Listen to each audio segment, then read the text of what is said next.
Đi nhanh lên mới đuổi được mẹ.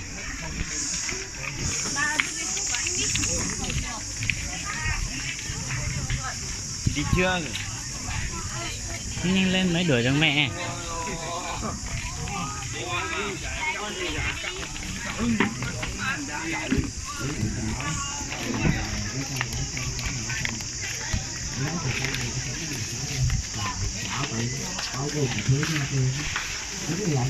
Con đi nhanh lên.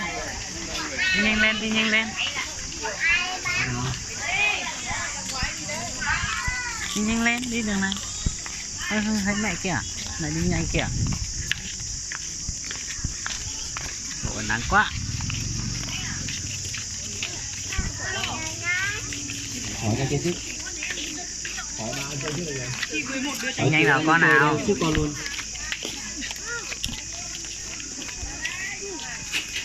In áo vô ảnh, in ảnh vào mà không bao giờ file mờ đâu. Đi nhanh lên. Tí về rồi muộn. Tí về rồi muộn, đi nhanh lên đã. Đi lên trên kia mới có cái đẹp. Đi nhanh lên trên đấy. Trên kia mới có nhiều. Đi nhanh lên. Chứ nhà một thứ nào. Có con chim này. Ừ. Đi Con lên. chim về tới. Ừ, đi nhanh lên, mẹ đi không đợi con rồi kìa, con nhìn thấy kìa. Đi nhanh lên nào. Con mẹ có bụng tú à, tú thật té à.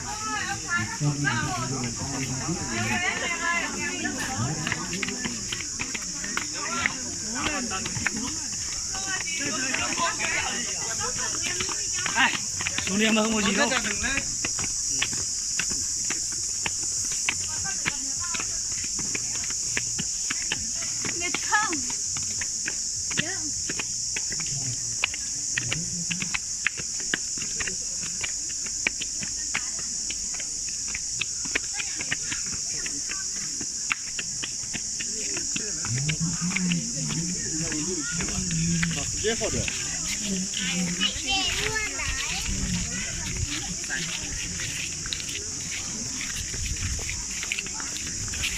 Đi nhanh lên về đi.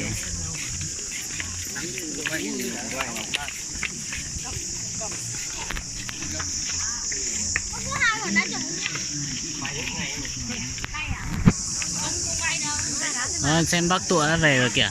Đi nhanh lên. Có 20-30 triệu.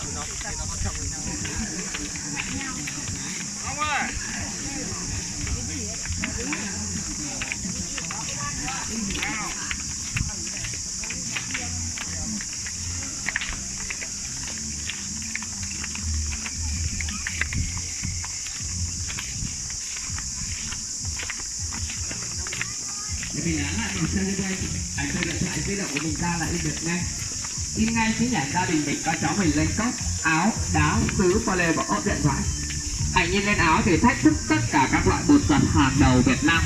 Cái trình độ Photoshop ở Thái Lan thì làm thỏa mãn như vào tất cả mọi người. Đánh tên đánh chữ là theo yêu cầu của mình. Chỉ cần lấy ảnh từ điện thoại di động của mình ra, từ Zalo, Facebook của mình là in được. 1 phút lấy ngay thôi, mình không phải chờ đợi lâu trong buổi sáng ngày hôm nay đâu. Khuyến mại bạn áo trắng thì lại mất lòng bạn áo đen. Khuyến mại luôn cho hai bạn đen trắng.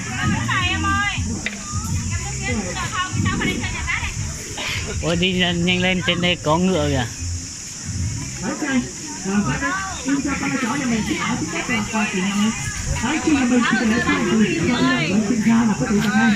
Còn 1 phút lấy ngay.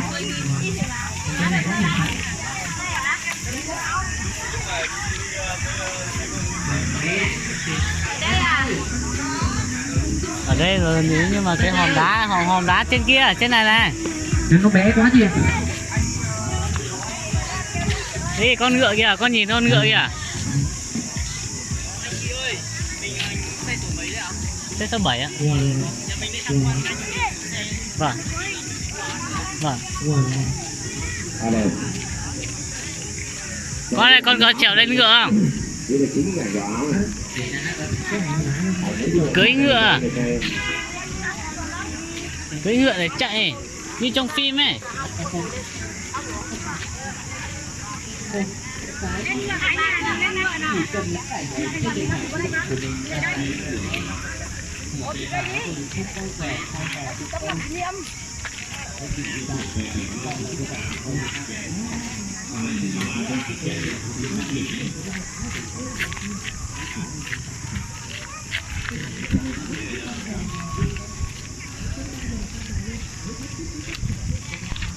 Nhà mình bỏ cuộc hết sao?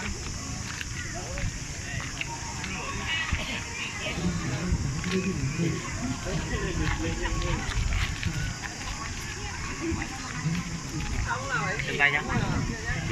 Chân tay cho thêm.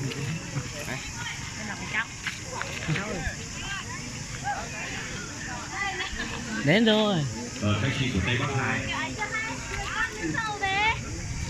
Con ơi, chụp ảnh đi. Hai mẹ con trở lên trên đá này, ba chụp ảnh cho nào. Viên du lịch của Trần Giang được đi về xuống nghỉ ngơi thưởng thức trà với sông Á đặc biệt nhất là tất cả các anh chị Hiếu ở đây mà, đứng chụp ảnh ở đây mà. em tích. Ở đây chụp ảnh con ơi.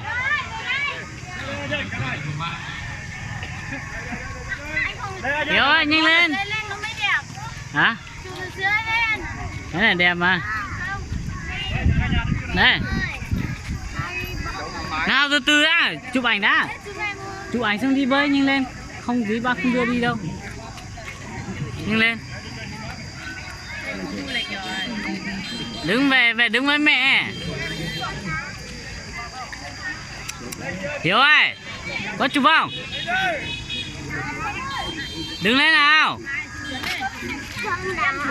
Con đá, đứng lên chụp ảnh xong bán cho con này. Đứng lên, đứng lên lâu mà. Đứng đây, nhìn đây. Nhìn đây. Mẹ ơi, đưa con đi đại đi.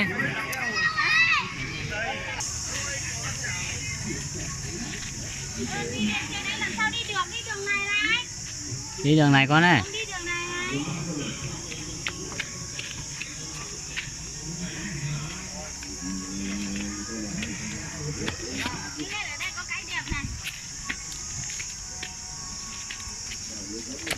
Lên xe, nhanh nào. Gai đấy. Nhanh lên. Đây cho mẹ. Đưa tay mẹ kéo con này. Đây cho mẹ kéo. Ui.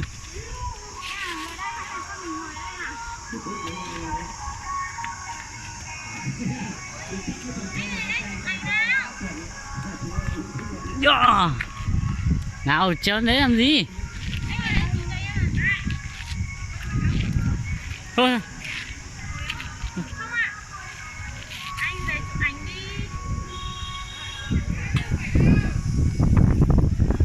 Chụp ảnh nhá, nhìn này, nhìn bên này.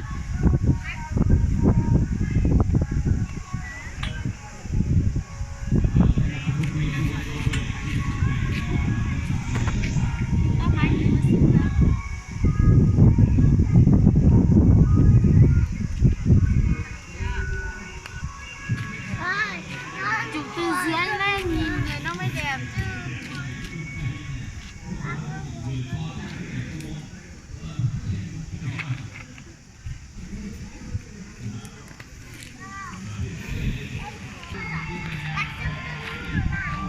Ngựa. Kéo ngã nhá.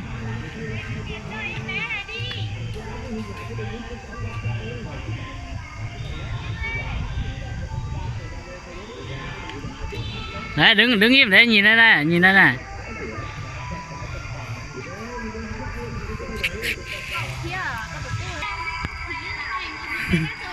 Hiếu ơi, về đi. Về đi con ơi.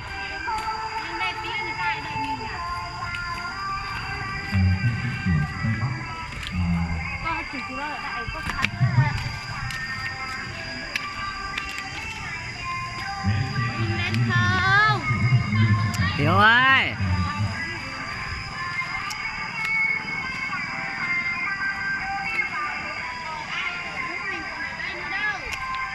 Chờ nghịch nhiều quá con ơi. Cẩn thận ngã nhá. Xuống đi. Xuống rồi về đi. Nào. Ui giời, con khỉ này đúng không à? Xuống đi về nào.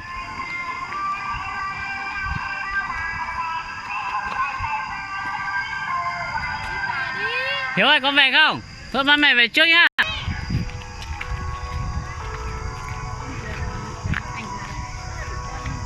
Ủa cái chủ có chỉ tao chủ có bò cái tủ rồi. Hiếu ơi không được trèo lên trên đấy nào. Hiếu ơi, tiền hết đấy. Lên ra đây chụp một kiểu ảnh xong rồi về nào. Nhìn lên. Đi theo mẹ nhanh lên nào. Nhìn lên đi theo mẹ đi. Con trèo xe máy. Về đi. Hiếu này tí ba không đưa đi biển bơi bây giờ đấy, con đi biển bơi không?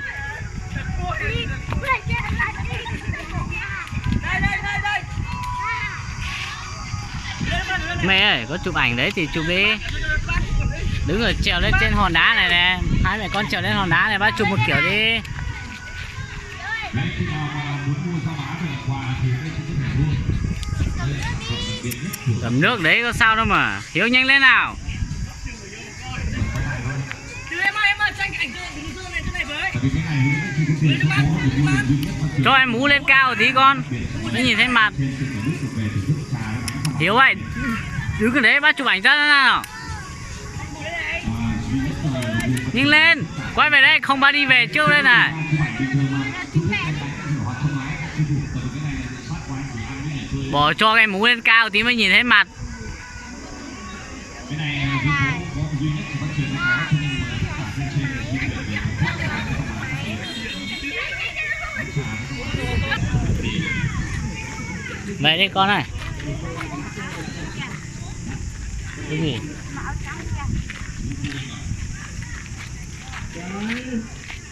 Về đi, nhanh lên.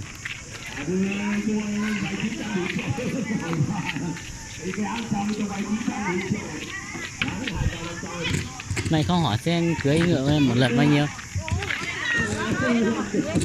Để trèo lên chụp ảnh nữa này. Đi nhanh lên con. 1, 2, 3, 4 đặt 6 đặt gì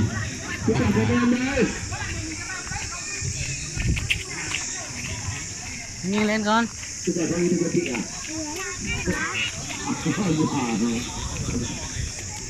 Chạy nhanh lên theo mẹ.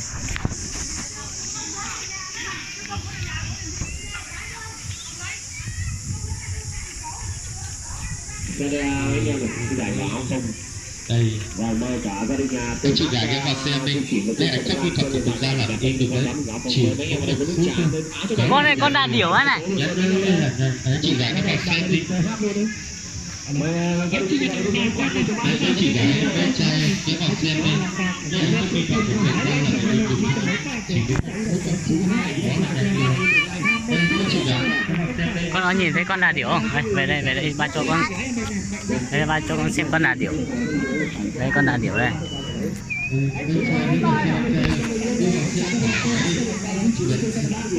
Anh ấy đi đóng rồi không anh? Con chụp kiểu nhá. Nào. Cho các con ngồi ngựa không?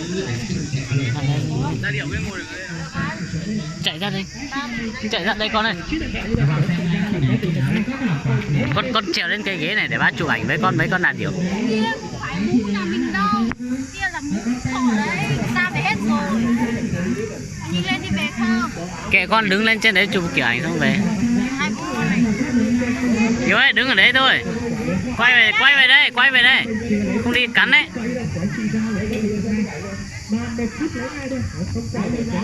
Nhảy về đi. Nhảy về đây. Về đi con ơi. Lên đi bơi nhanh lên. Chạy theo mẹ.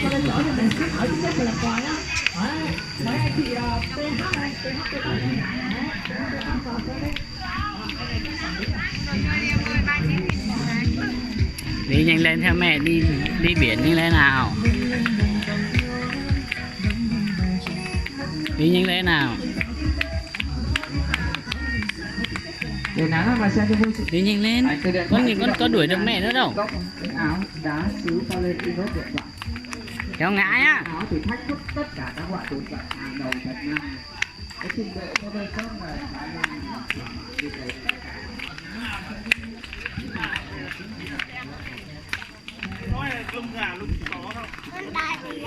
Nhanh lên. Nào với cái sổ hay không thì.